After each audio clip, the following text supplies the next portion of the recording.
I want you to picture for just a moment, imagine for a second how this country would be responding to 2 assassination attempts within 2 months on the lives of Barack Obama or Joe Biden or Kamala Harris or even Hillary Clinton. How do you think this country would be responding if this happened to them? Yesterday was week 2 of the NFL. I'll bet you if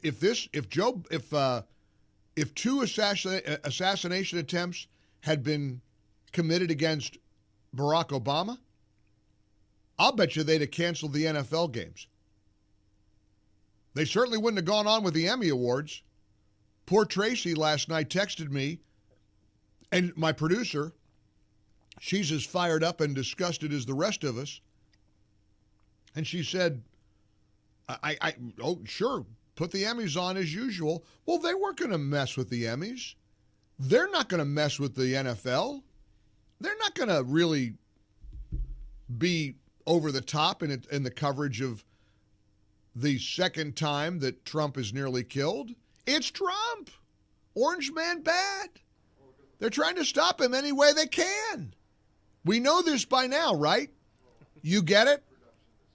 All of the things we've been saying for years about the beast, about the deep state, about the efforts to block your right to vote for this guy, it's all hitting us right between the eyes. Somebody sent me a link to a Florida newspaper, Treasure Coast Newspapers, page 7. Page 7 in Florida. Headline, report, Trump safe after gunfight near Florida golf club. Gunfight! Want you to hear a former FBI agent, Tim Clemente, who had the audacity to go into enemy territory, CNN, and explain why the second assassination attempt on Trump's life in 2 months probably occurred. He's probably much more politically motivated. The last shooter in Pennsylvania, I don't want to say his name because I don't want to promote him in any way, but he was clearly a guy that was looking for the notoriety of taking that shot. I would think we're going to find that this guy's extremely politically motivated and that he probably was spurred on by much of the political diatribes that are going on these days, talking about Trump, equating him to Hitler and things like that. So I don't think this is the last we'll see of crazies out there trying to do this. That's a former FBI agent willing to go on CNN and say that this guy was likely motivated by the insane rhetoric being used against Donald Trump. He's a fascist. He's a threat to democracy. He's Hitler. He wants to take all of our rights away. He wants to put us all in the gulag. That's the kind of rhetoric they're using. And they're also willing to completely and unequivocally promote political violence, the kind of which we've seen against Donald Trump now twice. Here's a montage I saw on social media over the weekend. This is from X. Here's a little hits parade of prominent Democrats and the way they talk about you and me and Donald Trump. I just don't even know why there aren't uprisings all over the country, and maybe there will be. People need to start taking to the streets. This is a dictator. You know, there needs to be unrest in the streets for as long as there's unrest in our lives. Enemies of the state. Show me where it says that protests are supposed to be polite and peaceful.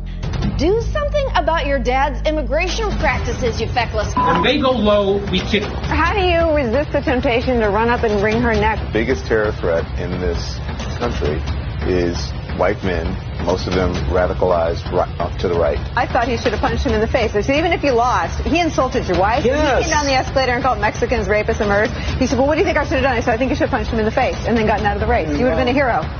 I'd like to punch him in the face. I said if we were in high school, I'd take him behind the gym and beat the hell out of him.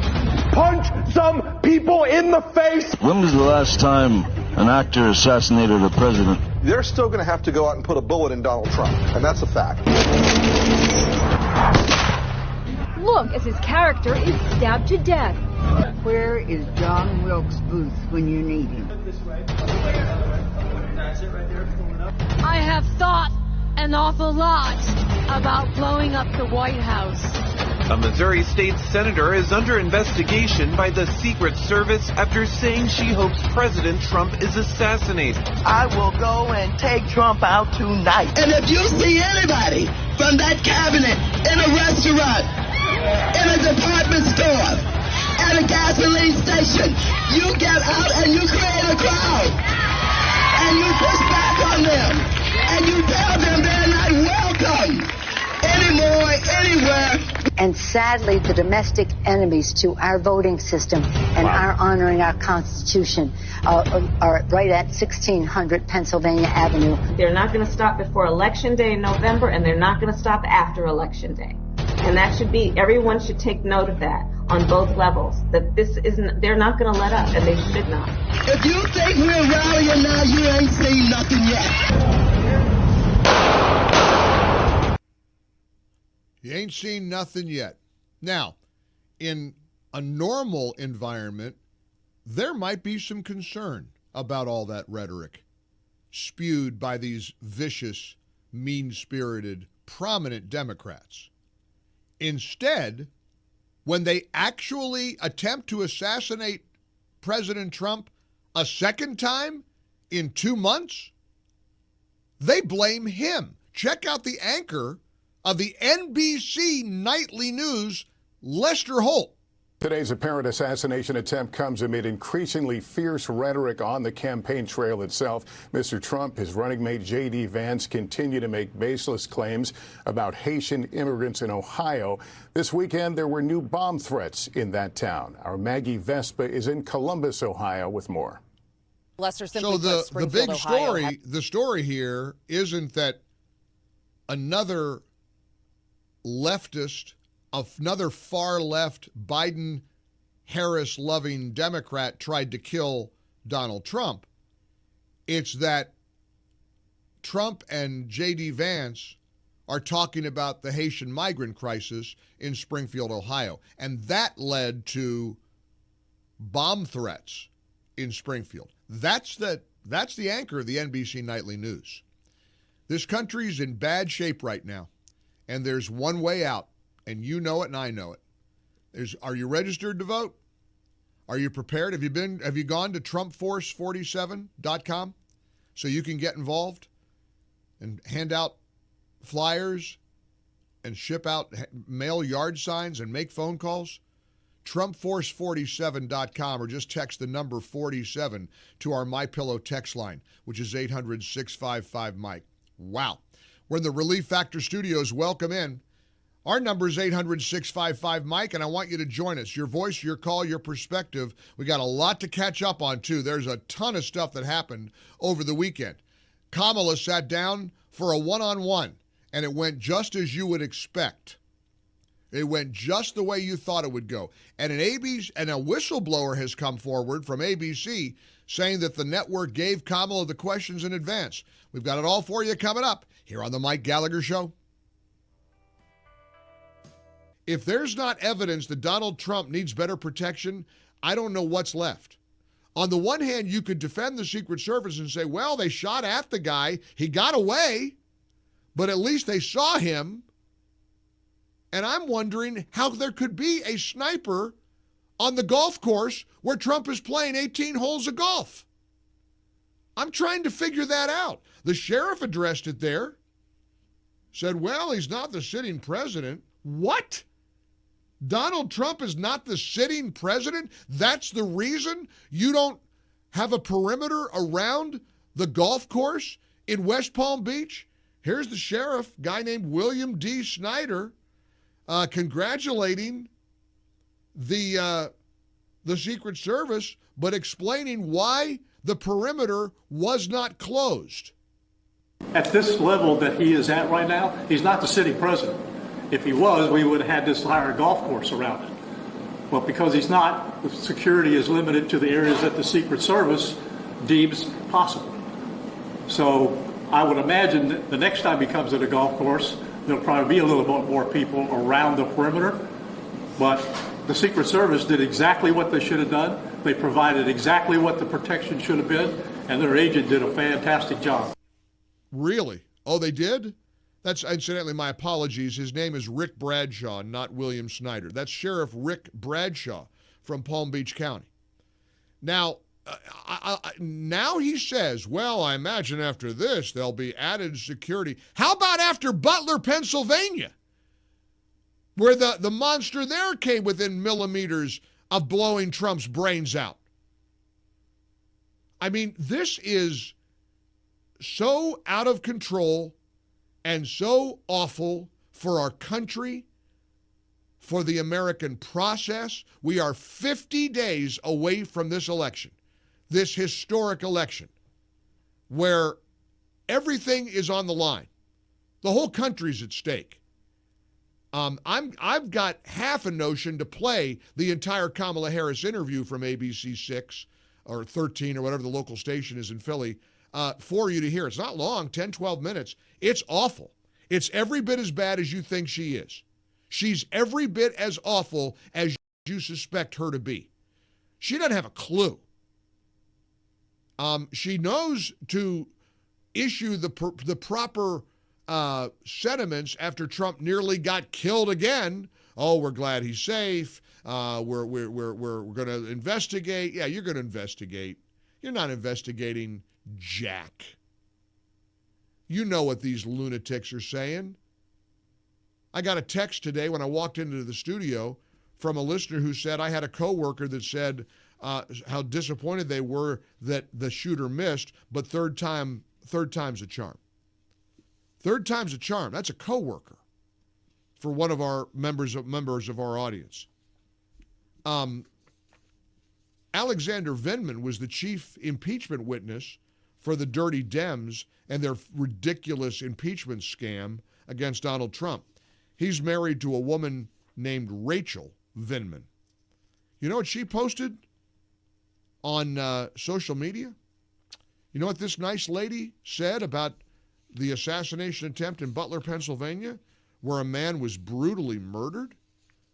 Corey Compatore's family, I would think, would be offended by her tweet. Let me share what the wife of disgraced Lieutenant Colonel Alexander Vindman, Rachel Vindman, posted on Twitter. Quote, "No ears were harmed. Carry on with your Sunday afternoon." Unquote. Imagine doing that about an assassination attempt on the life of Barack Obama, or Kamala Harris, or Joe Biden, or Hillary Clinton. Imagine mocking Trump again, nearly being killed by an assassin's bullet. I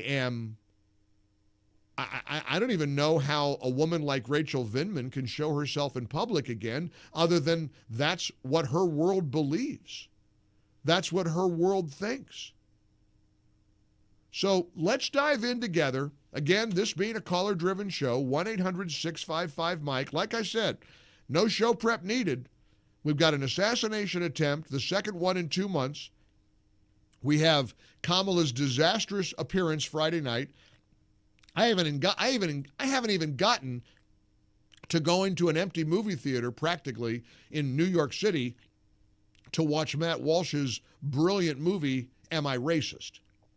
We got a lot to cover on this Monday, September 16th episode of the Mike Gallagher Show in the Relief Factor Studios. I want to put your voice front and center. Let's go. 1-800-655-MIKE, 800-655-6453. Join us. I want to ask you a good faith question. I'm serious. In fact, I don't mind directing this to Kamala Harris voters. If you don't like Trump, you don't like his personality, you don't like his tweets, you don't like him taking on Taylor Swift, whatever. I don't care. I mean this in good faith. Do you honestly think he's to blame for 2 assassination attempts on his life in 2 months? Do you believe that? My reaction to anybody who sits around and says it's his fault that they've tried to kill him twice in 2 months is that, well, you're nuts. You're insane. Did people blame John Kennedy? Did people blame Reagan when he was shot? Did people blame any of the presidents who were shot, some killed, some who missed? Gerald Ford had 2 assassination attempts on his life. Back in the day when They were shooting at him. Did they blame him? MSNBC did. But do you expect to hear anything from the Trump campaign about toning down the rhetoric, toning down the violence, or would that be atypical of the former president? Well, Alex, remember back to the assassination attempt on President Trump's life and how, there was talk of a new tone, and then the Republican convention was, by Trumpian standards, muted. And it did seem like he was, just trying to take it down a few notches. But then by the end of his convention speech, we were kind of back to where we started. So I don't know how long this could, this moment. Let that sink in. That's the analysis after the second assassination attempt on Donald Trump's life. He needs to tone it down. If he tones it down, they'll stop trying to kill him. That was a Time magazine person, Elise Jordan, talking to an MSNBC anchor. How about Lester Holt? He's a big deal, right? He's the anchor of the NBC nightly news. Listen to this. Today's apparent assassination attempt comes amid increasingly fierce rhetoric on the campaign trail itself. Mr. Trump, his running mate J.D. Vance continue to make baseless claims about Haitian immigrants in Ohio. This weekend, there were new bomb threats in that town. Let that say again. So maybe I just got to turn to this audience. Is there anybody listening to me, watching me right now, who thinks, well, it's Trump's fault that he tweets out, I hate Taylor Swift. It's Trump's fault, and Trump and J.D. Vance are responding to what constituents in Ohio are saying about Haitian migrants. Somehow that becomes Trump and J.D. Vance's problem. They're to blame for reflecting what Ohio residents are saying about the Haitian migrant crisis. But is there anybody in America, anybody, who believes that Trump is to blame? I mean, I feel like I'm in an insane asylum. I really do. I feel like I'm in some kind of mental institution that I'm even having to ask you this. But I'm playing clips here from mainstream media outlets blaming Trump. If you're blaming him, well, then how bad can this be? It's his fault anyway. Good. Go ahead, kill him. And can I tell you what I'm most stunned about? They tried to kill him again, and I look up at my screen, and my lines aren't even filled. We're so numb to all of this, it's like it doesn't even feel real, I think, to people. Let me say it again. They tried to kill him again, and America just yawns. Unreal. Unbelievable. We are in an incredible crossroads in this country. And I believe that our country is on the brink. I think we're about to lose this country. I absolutely think we're about to lose America. 800-655-MIKE, 25 past the hour. Let's go. I mean, I'll take a few of the calls that I have holding. You care to comment on the second assassination attempt of Donald Trump's life in 2 months? Is that interesting to you? You think it matters? Tom's in Atlanta, Georgia. Tom, you're on the Mike Gallagher Show. Hello.